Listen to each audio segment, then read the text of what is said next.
On the front page of the New York Times, ladies and gentlemen, April 27th, 1952, ran an article, page 1, Sheen in Rome says red agents tried to infiltrate the priesthood. There was no institution on the planet that had so opposed communism like the Catholic Church, describing it as literally satanic. As Pius XI said in Divini Redemptoris 1937, that communism was a satanic scourge orchestrated by the sons of darkness.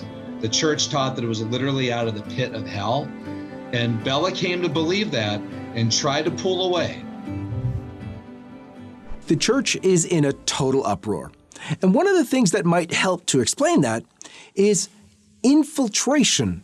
Infiltration of the church by communists who were actually sent in to be priests. As communists sent in to be priests to infiltrate the church on purpose. Sound incredible? Well, it's not, because you know what? It was testified to by an ex-communist. Her name was Bella Dodd. She was known to Bishop Fulton J. Sheen and lots of other witnesses. We're going to talk to now the author of a new book on Bella Dodd and what this all means for the church today. You're going to want to stay tuned for this one.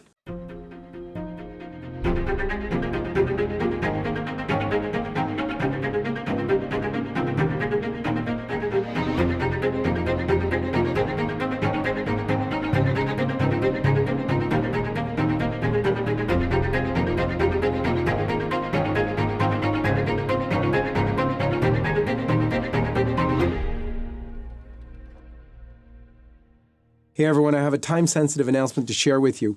Earlier this month, LifeSite was hit with another online censorship attack, this time on TikTok, after publishing the truth about the corrupt administration in the United States. In fact, LifeSite is still permanently banned on Facebook, and our main YouTube channel was wiped out, which is why we are only on the John-Henry Westen Show YouTube channel. So this is because the prince of this world hates the truth. And we at LifeSite are committed to bringing you the fullness of the truth, even if the globalists and atheists don't want you to hear it. To help us push forward with our truth-telling mission, I urge you to join us during this special Advent and Christmas season with your prayers and almsgiving. Help us at LifeSite build a culture of life for you, your children, your grandchildren, in the face of massive opposition. By uniting your prayers and your giving with us at LifeSite, you promote our pro-life and pro-family mission of building a culture of life around the world. In fact, when you support LifeSite, I urge you to write a prayer in our comment box. It's a perfect way to infuse your prayer and almsgiving with a charity like LifeSite that you can trust, knowing that we will personally read and pray over all your intentions. We need your prayers and almsgiving now more than ever. We at LifeSite must reach our end of the year fundraising goal, and we have no corporate sponsor, which makes LifeSite's grassroots support from people like you miraculous. So please, as you listen to today's interview, click in the donation link at the top in the description of this video and offer your almsgiving and prayer to LifeSite News. This is the moment we need all of our viewers, even first-time viewers. Join the mission for life, faith, family, and freedom with LifeSite. Join us now with a financial gift of any amount by clicking the first link in the description below and be a force for good in the world. Also, don't forget to pray with your financial gift. Every little bit helps. So thank you, and may God bless you. Paul Kangor, welcome to the program.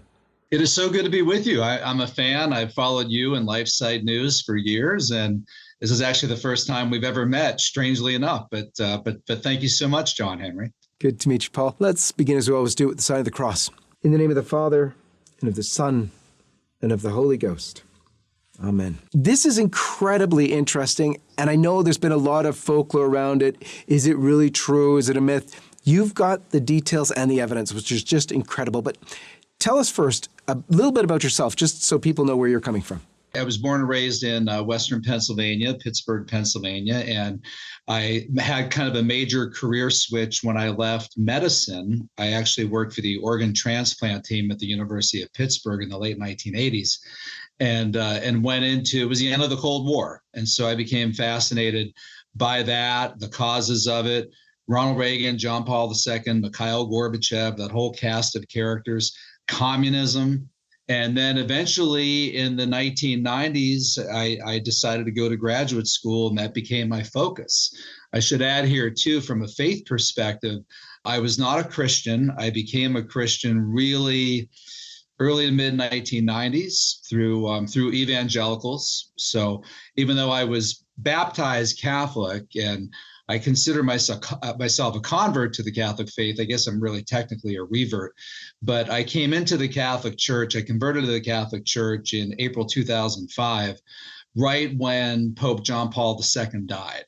And he was a major player, major factor in my conversion. I've written probably about 20 books and on subjects like communism, Karl Marx. I did a book called A Pope and a President, Ronald Reagan, John Paul II. So this has really been my career subject and following. And when I heard about Bella Dodd's claims quite a few years ago, I was absolutely fascinated. And to kind of jump right in how that dovetails into this book, John-Henry, what really frustrated me is I would read things on the internet about what Bella Dodd allegedly said. And you can find memes and all kinds of things, and even audio where she seems to be talking, and maybe she is talking, and she's speaking to the Senate or at some place wherever in the 1950s and 1960s. And then the voiceover just freezes. And on the screen comes this language about what she allegedly said. And it would like source it to her memoirs. No. That's not in her memoirs. She did not talk about it in her memoirs. Or it would make up some Senate testimony.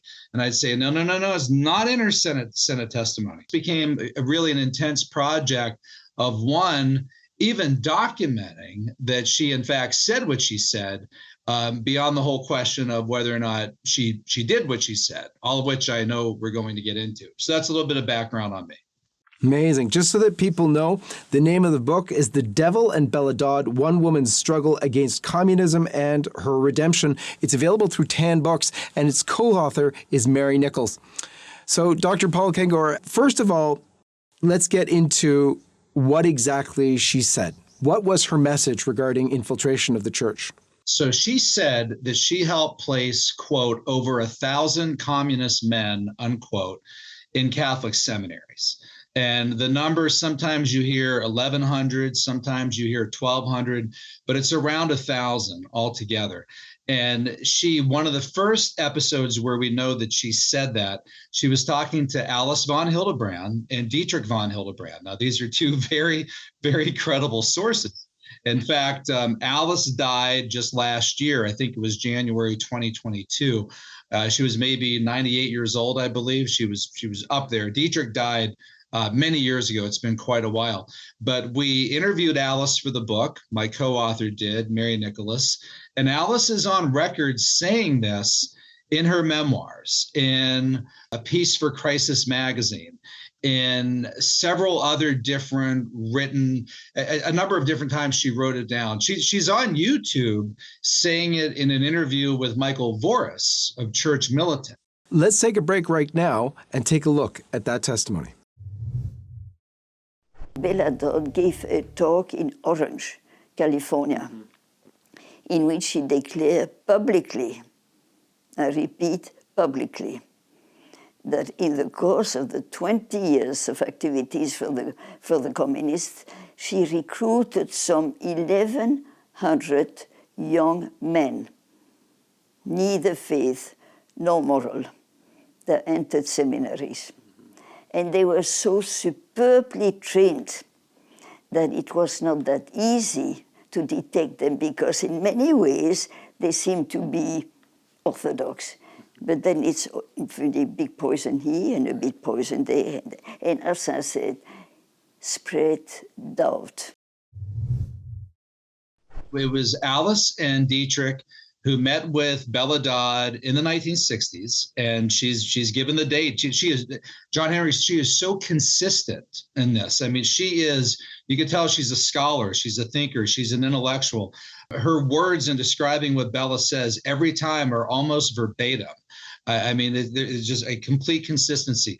And Dietrich had said to Bella Dodd, I just have this feeling that the church has been infiltrated.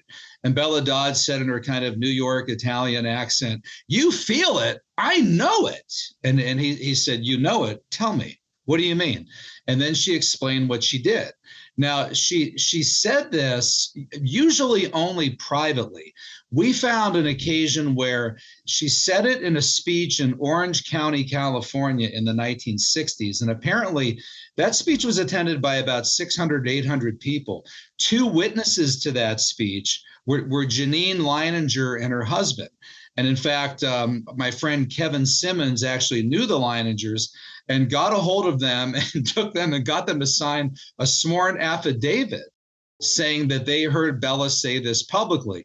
Janine just died, I think it was last June, when we were just in the process of finishing this book. So that was one occasion where she said publicly that she did it. She also, another witness that heard her say it is a woman named Sherry Finn, who is about 82 years old. She lives in Redondo Beach, California. She heard Bella say it at a dinner party it was Sherry and her husband and another couple in Plano, Texas, near Plano, Texas, where Bella had gone to teach in the 1960s. And we interviewed Sherry for the book, and Sherry's still alive. And Sherry said, "Yeah, I will never forget this." Sherry even said, "I've heard the numbers, 1,000, 1,100, 1,200. She said, that's what Bella said to us as well.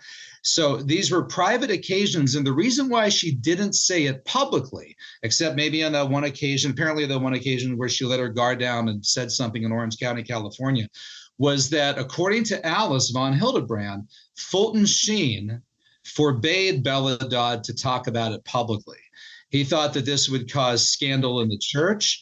And she even said to him, she said, "Bishop Sheen, I feel like I should go into the most severe penitential order on the planet." We know this too from Alice von Hildebrand, "to make reparation for my sins and what I did."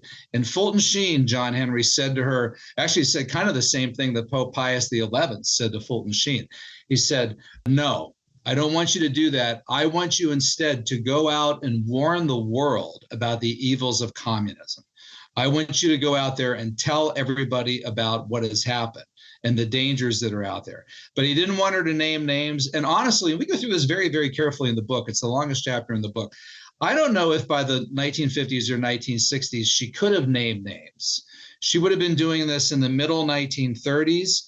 The party was notorious for destroying all of their records. Bella, who was an attorney for the party, destroyed records. She admitted later that she did this in the Rap Coder hearings in New York. She set the stuff on fire. She shredded it. And she knew that it was illegal. To this day, I say this as a lifelong communist researcher, you cannot find a document anywhere that lists all Communist Party USA members. All right, they got rid of that stuff. They didn't keep that stuff. So she could have helped recruit or been a middleman, middle lady in the whole endeavor without being able to remember or name names by the 1960s. And let me back up a little more. Why would the party have gone to her for this? Because she was a master organizer for the party. She organized the Teachers Front. She organized the New York State Teachers Union. Out of 10,000 members, Bella testified to this in her Congress. The FBI had these numbers. The Senate had these numbers. Out of 10,000 members of the New York State Teachers Union in the 1930s, she helped plant 1,000 to 1,500 Communist Party members. So for her to think, if the party would have went to her and said, okay, you put 1,000 to 1,500 communist teachers and out of 10,000 in the teachers union, you think you could do this with the priesthood? Well, we give data on this in the book. By the 1960s, by Vatican II, there were 60,000 priests in the United States. So she would have said, yeah, 1,000 teachers out of 10,000 in the teachers union. You don't think I could put 1,000 men out of 60,000 in seminaries? That's a cinch. This is what she did. She was a master organizer. So she would have saluted the red flag. She had, in the 1936 May Day parade in New York City, she had 500 communist teachers marching I mean, this is what they did. They were organizers. They were infiltrators. So this would have been something that she felt confident that she could have at least attempted to do. Do we have any details? I mean, because it seems sometimes far-fetched that someone would sort of give up his life and embrace. Do they embrace celibacy? Well, it just would go into a priesthood and live their lives for this cause. But how did that work out?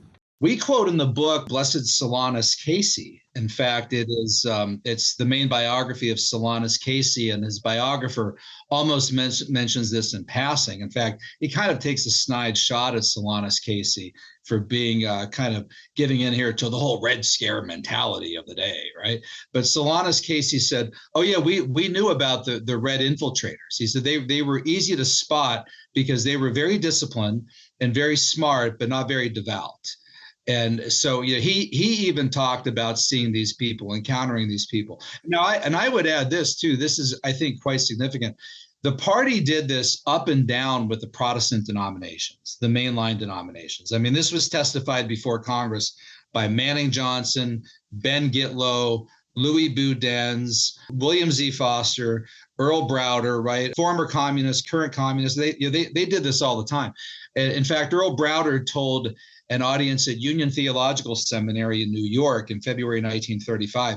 He said, "You might be surprised to know that we have party members, preachers active in the churches who are actual party members.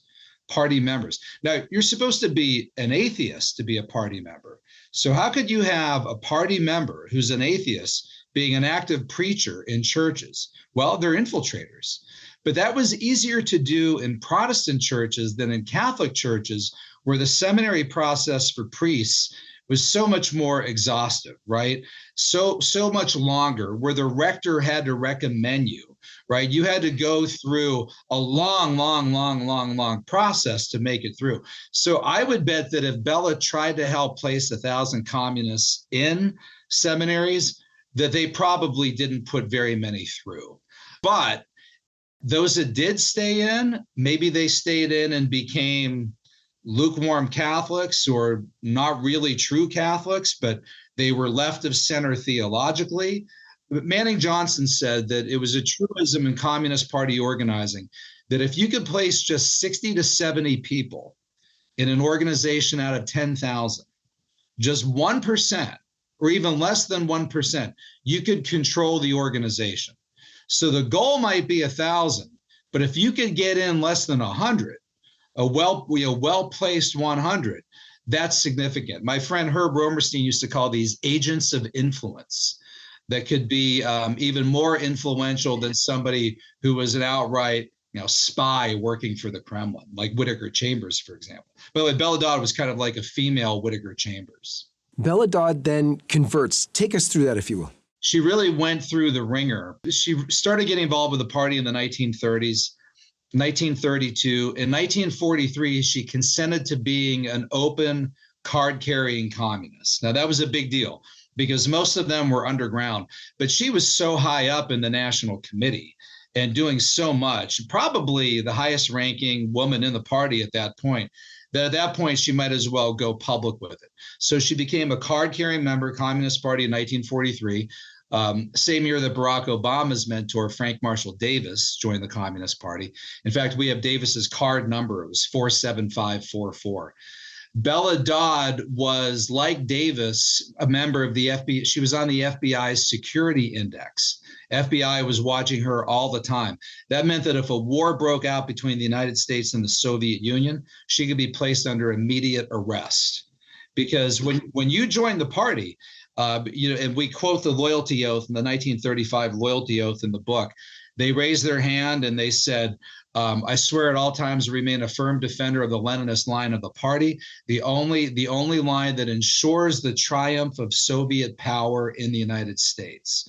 So they were what Herb Romerstein called loyal Soviet patriots. Their country was the Soviet Union. Like Langston Hughes said, we will turn it into the USSA when we take over. So she was hardcore. She was a Stalinist. She wasn't a small C communist who said, "Oh, I like them ideologically, but I don't want to join the party because I don't want to have to follow Moscow." No, she followed Moscow. And from 1943 to 48, so this is a long story, but she became disillusioned. She had different problems with the party. Among other things, the party didn't want her to have a family, didn't want her to have children. And I mean, you'll appreciate this at LifeSite News. They were hell-bent on abortion. I mean, the Bolsheviks had been pushing abortion since Lenin wrote a piece in January 1913 for Pravda, calling for the unconditional annulment of all laws prohibiting abortion. And then they fully legalized it in Russia, Bolshevik Russia in 1920. And it was just a worldwide thing for the party, right? I mean, you aborted your children, period. The Communist Manifesto says abolition of the family, exclamation mark. Even the most radical flare up at this infamous proposal of the communists. So she wanted to have children. The party told her no. Bunch of other different reasons, other things that happened. And she came to kind of just frankly realize how evil the party was. She came to agree with her church. As Pius XI said in Divini Redemptoris 1937, that communism was a satanic scourge orchestrated by the sons of darkness. The church taught that it was literally out of the pit of hell. And Bella came to believe that and tried to pull away. Finally, in June 1948, they expelled her. And the press release that they put forth, that the AP and everybody else reported, and John Henry, you'll appreciate this. You've been smeared. You've had character assassination like I have. The AP reporter calls her up and says, "Dr. Dodd, we have a statement from the Communist Party. It says here that you are anti-Negro, anti-Puerto Rican, anti-Semitic, pro-Nazi, pro-fascist. Do you have any comment?" Right. And she said, "No, I have no comment." And she realized, she said, "Look, this is the same thing that I did when I was in the party. This is what I did to Congressman Hamilton Fish. This is what I did to Rapp. This is what I did to Coder. This is what I did to everybody else. I'm just getting a taste of my own medicine." And now it was her turn. So that began for her a period of 1948 to 51, 52, where she's kind of on her knees and wondering, where do I go from here? And that's when she started coming back to the faith of her youth. Just a quick note before we return. If you would like to stay up to date on LifeSite's coverage of the latest life, family, and culture news, subscribe to one of our many newsletters by going to lifesitenews.com/subscribe. And if you'd like to help us bring our truth-telling coverage to millions around the world, please consider making a one-time or monthly donation at give.lifesitenews.com. And now, back to the video. She had an interaction with Fulton J. Sheen. Is he the one actually that led her back to the faith, or? He was. It was him more than anybody else. So 1951, she goes to Washington. She meets with her Congressman McGrath from the Brooklyn area, and she's just completely wiped out. She's trying to find a way to make some money. And Congressman McGrath says to her, he says, "Bella, isn't there anything I could do for you?" And she says, "No, I've got not just the KGB following me, I have the FBI following me," right? "I don't know what I'm going to do. I fear for my life." You know, she knew, as Whittaker Chambers did, her friend Juliet Points had been killed by the communists when she defected, when she left the party. She said, "Yeah, I'm at the end of my rope. I don't know what to do." And McGrath said to her, "Would you like to see a priest?" And she said, just kind of out from the pit of her gut, she said, "Yes, yes. I'd like to see a priest." So Congressman McGrath turns to his secretary, Rose, and says, "Rose, why don't you see if you can get a hold of Monsignor Sheen from Catholic University?" So they called him up, got a hold of him, and he said, "Tell Dr. Dodd to come to my apartment tonight in Chevy Chase, Maryland." So Dodd goes there, knocks on the door, opens the door. She said he stood there just like on TV. He's got the big, giant pectoral cross. And instead of saying to me, you know, in the language of how she would have been treated by the Bolsheviks, by her comrades, she said, instead of saying to me, "You old Bolshevik bag," "You hag, how dare you? Get out of here." She said, "Dr. Dodd, I'm so happy that you came. I'm so glad that you came. Come on inside." And they went inside and he put his arm around her on her shoulder and she just started to weep. She just fell apart. She just started crying. And he said, there, it's okay. It's okay. Let it all out. And she said she didn't even know how it happened, but minutes later, she's in his private chapel with him in front of a statue of the Blessed Mother. And they're just praying and talking. And he handed her a rosary. And he said, "Look, I'm going to be going back to New York in the spring. Why don't you come visit me at the offices for the propagation of the faith? And I could give you instruction to come back into the Catholic Church." And she said, "I'll do that. I'll do that." So that was the spring of 1952. He gave her instruction, and she was baptized at St. Patrick's Cathedral heard her confession, baptized on April 7th, 1952.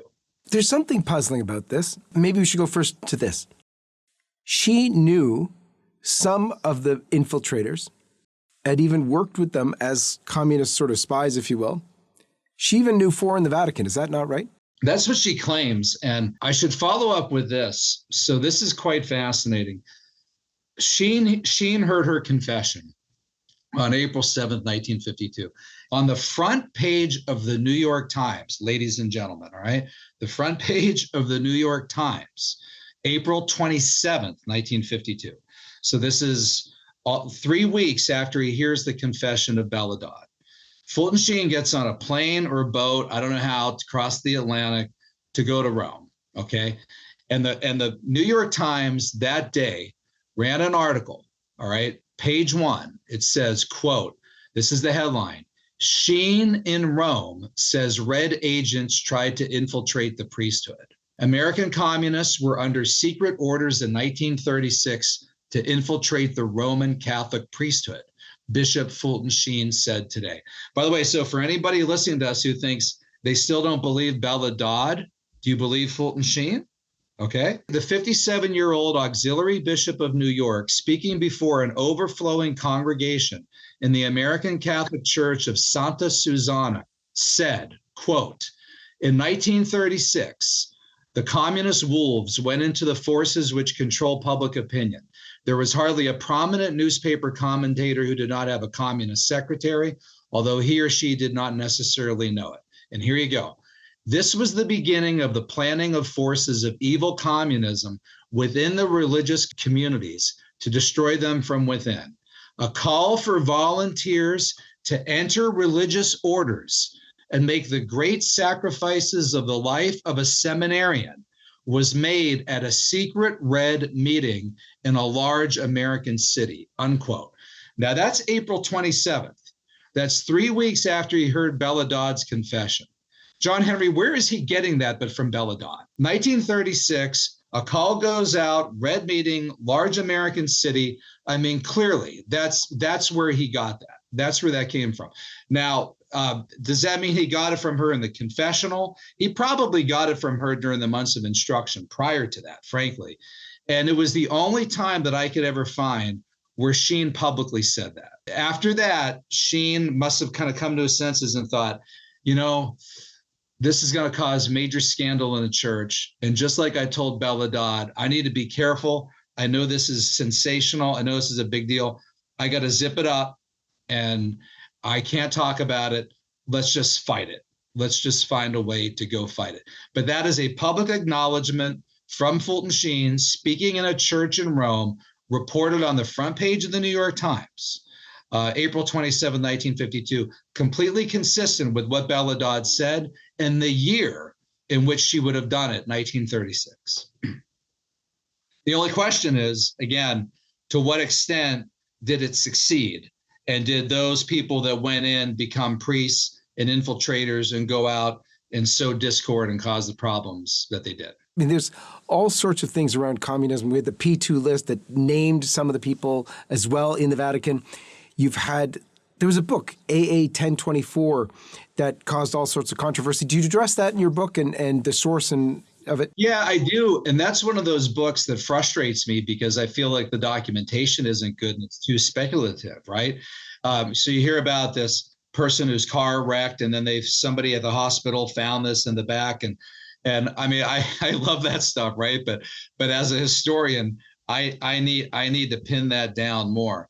And what's great about the Bella Dodd stuff, and what we've tried to do in this book, is we pinned it down, or at least to the best that we can. Now, I will say here on the air, and I say it in the book, and I walk through it in the book, it is frustrating to not know any of these priests who did that, right? To not have the name of anybody who's ever come forward and said, I was one of the guys who infiltrated. But then again, they would probably be ashamed of what they did. Or if they were genuine infiltrators who continue the infiltration and the sabotaging from within, they're not going to go out and talk about that, right? They're not going to come out and publicly admit that.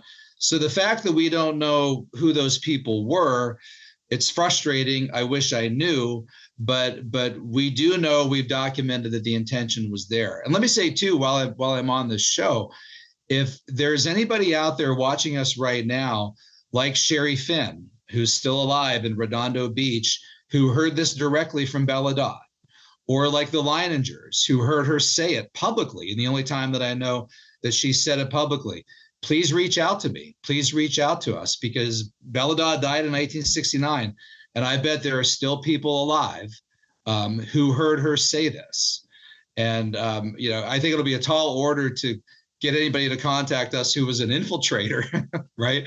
But at least if there's witnesses to her saying it, I'd like to continue to document that. On the question of the infiltrators themselves coming forward, I think at some point people realize what they're doing, and then they feel ashamed, yes, but it's a lot better to come forward and confess publicly, where you can help the church right now, than to go and face your maker with that on your soul. It does a lot for you to come forward. So please God, some do come forward. And if they do come forward from seeing in this show, you better call me so that we can do that together. But that would just be great, because it'd be for their own benefit as well as for the church right now. And others might have gone forward and look at ideas like liberation theology, right? I mean, that's a Marxist-based influence idea within the church. So you could see infiltrators going and leading something like that.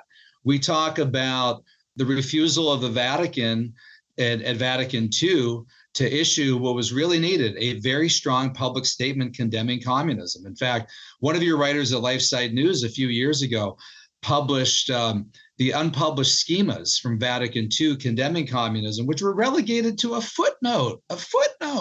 Just so that everybody understands. So before the councils, they had documents prepared. The best researchers in the church would go through and prepare documents on the issues of the day that are most contentious or problematic or whatever, because the councils were meant to sort things out and make them very clear. So they had this on life, on family, on all sorts of things, including on communism, which, as you said earlier in the program, had been vehemently condemned by the church. But they actually threw out all the schemas. There was even more than that with regard to communism in the Second Vatican Council. Please explain, if you would. It's even worse than that, because, the church had been so beautifully consistent. This is, a lot of Catholics don't know this today, this history, but so the Communist Manifesto was published in 1848. In 1846, 2 years before the manifesto was published, Pope Pius IX, in one of his first encyclicals, so he was Pope from 1846 to 1878, a 32-year-long pontificate, published Qui Pluribus, which condemned communism and predicted how awful it would be, how damaging and how destructive it would be. So Pius IX issued these statements. Leo XIII issued a bunch of statements. Pius X did, Pius XI did, Divini Redemptoris, right, describing communism as a satanic scourge in 1937. The Pius XII statements. Pius XII in 1949 issued the papal decree against communism, which would excommunicate people who supported communists or voted for communists or who published pro-communist stuff in publications. So the church was so totally against, by the way, which is why what people think today, why would Fulton Sheen have told her not to talk about it? Was it really that scandalous? Oh, yeah. There was no institution on the planet that had so opposed communism like the Catholic Church, describing it as literally satanic. So to find out publicly that over 1,000 communists may have been implanted in Catholic seminaries, whoa! I mean, that would have been a major eruption in the church. So leading up to Vatican II, with all of that history, gosh, you're going to expect Vatican II to have a really intense condemnation of communism, especially at the height of the Cold War. But apparently, I think through probably John the 23rd and some other cardinals and other individuals around him, right, they were able to maneuver and manipulate this in a way that stopped many frustrated cardinals in the church from issuing a clear condemnation of communism. And could that have been caused by infiltrators in the church who at that point had made their way that high up into the hierarchy? It's possible. That's speculation, but that's possible. What do you think are the biggest takeaways for us today? A lot of people in the church today do not understand this history. They don't understand just how dangerous communism was.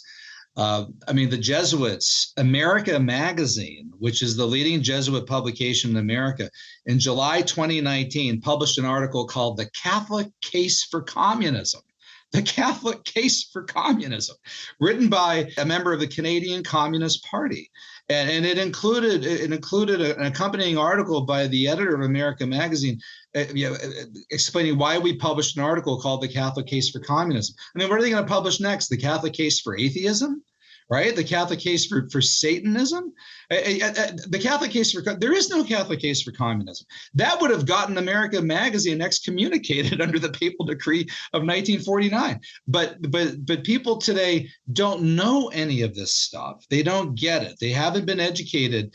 And a lot of it is because of how poor and terrible and how much of a failure our Catholic institutions have become, especially as some of our Catholic schools, our Catholic colleges and universities. So they don't know any of this. And Bella Dodd, she said that above all, the worst forms of infiltration that she was part of, not just the churches and seminaries, but education.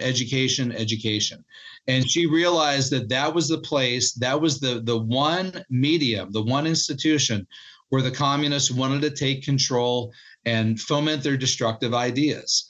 And I think that's where today we're seeing the fruits of this, the poison fruit of this rotten tree. Today, the church is most confusing because as bad as that America Magazine article was back in 2019, you today have an official agreement, unseen by anybody, but an official agreement signed by Pope Francis with the Communist Chinese Party to allow the Communist Party to select bishops in China, basically exposing the underground church because they were encouraged by Pope Francis to come out. God willing, many of them didn't. But anyway, you have that going on. And at the same time, and this is to me one of the worst things in the world, Cardinal Joseph Zen comes begging the Holy Father to see him out of his grave concern about Catholics in China being persecuted. The Pope refuses to see him while he sees people like James Martin, all sorts of homosexual groups trying to infiltrate the church. What do you make of that? It's utterly scandalous. And in fact, that America Magazine piece, if you look it up right now, the photo with the article is Bolivian dictator Evo Morales handing a communist crucifix to a grinning Pope Francis. And I collect this stuff, these quotes from Pope Francis. The only thing I've ever found from Pope Francis on Marxism, he said in a 2013 interview, he said, quote, "The Marxist ideology is wrong. But I have many good friends who are Marxists," right? So that is the only thing that he's ever said on it, one time. I mean, you need somebody out taking the lead on this stuff and repeatedly condemning it. But that's it. That's the total extent of what he said about it. And when you look at his actions in China, and his close Bishop Serrando said, I wish I could get the quote right off the top of my head, something to the effect of, "No one represents the social gospel of the church better than the Chinese," or something like that. You can get that exact quote. You hear that and you think, did he actually say that? I think that's the worst thing maybe I've ever heard from that is one of the craziest, inexplicable, fatuous, nonsensical things I've ever heard in my life on anything. And then shortly after that, we see all that's happened with the Pope in China. And by the way, he's been very bad too on Nicaragua and Daniel Ortega, and the Marxist persecution of the church there as well. So this Pope, who I like to say, I can't call him a Marxist or even pro-communist, but he's soft on communism. He's not good on communism. He's bad on communism. It doesn't make him a Marxist, but it makes him bad on the subject and really kind of oblivious to it. And it's really caused significant damage. This has all been a grave disappointment. I actually defend Pope Francis a lot, all the time. He's been great on life issues, and he's been good on traditional marriage, but on so many other things, including this, it's just really disappointing. Any final thoughts for us, Paul? In the case of Bella Dodd, a takeaway lesson from this for people, be not afraid, to quote Pope John Paul II's famous admonition from the scriptures. This was a woman who was a courageous witness. She fought against what she described as the devil of communism. She took a lot of heat for it. John Paul II took a bullet from communists on the feast day of Our Lady of Fatima, May 13th, 1981, 2 bullets. Bella Dodd could have taken a bullet as well. And at the very least, she faced character assassination from the communists. But here was a brave, courageous woman who fought the good fight, didn't care what people said about her, didn't care about the cancel culture of her day. And I think that's a lesson for guys like me and you, John Henry, LifeSite News. You guys are fearless. And other Catholics out there, just be not afraid, stand for the truth, fight evil. Dr. Paul Kangor, thank you so much for being with us. It's great to be with you. Thank you. God bless you, and God bless all of you. And we'll see you next time. Every single day, there are new developments in the culture war. You need to stay on top of the news from the front lines around the world. At LifeSite, it's actually our mission to serve you the truth on life, faith, family, and freedom so that you can be an effective soldier for Christ. Subscribe now and never miss an important development in the culture war that you need to know about, all from a faithful Catholic perspective. And check out the links below to get involved with our reporting and our pro-life partners. Thank you, and God bless you.